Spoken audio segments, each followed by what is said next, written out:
అవసరమైన విజ్ఞానం కోసం తప్పితే ఏఐ మీద అన్నిటికీ ఆధారపడుతూ అతిగా వాడకూడదని తెలుసుకోవడమే మన విజ్ఞత.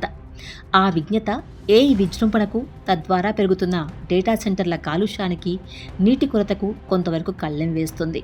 సైన్సు, అభివృద్ధి అందించే ఫలాలు అందరికీ కావాలి. కానీ అభివృద్ధిని, నేల తల్లి ఆరోగ్యాన్ని సమతూకంగా నిలబెట్టే బాధ్యతను ఏ కార్పొరేట్ కంపెనీ నుంచైనా, ఏ ప్రభుత్వం నుంచైనా ఆశించే పరిస్థితుల్లో మనం లేము. ఏఐ కోసం డేటా సెంటర్ల అవసరం పెరిగిపోతోంది.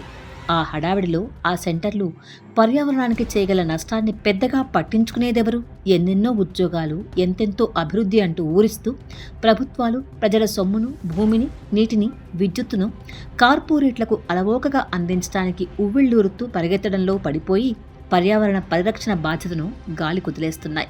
ప్రతి ప్రాజెక్టు గురించి, అది వదిలే కర్బన ఉద్గారాల గురించి, అది వాడే నీరు, విద్యుత్ వివరాల గురించి, ఆ ప్రాజెక్టుల మీద విధించే అదుపు నియమాల గురించి పారదర్శకంగా, బాధ్యతగా ప్రజలకు వివరించేలా ప్రభుత్వాలు, అలా వివరించాలని నిలదీసేలా పౌర సమాజం తయారైతేనే నేల తల్లికి మనం పెడుతున్న పొగల సెగల నుంచి కొంత ఊరట దొరుకుతుంది.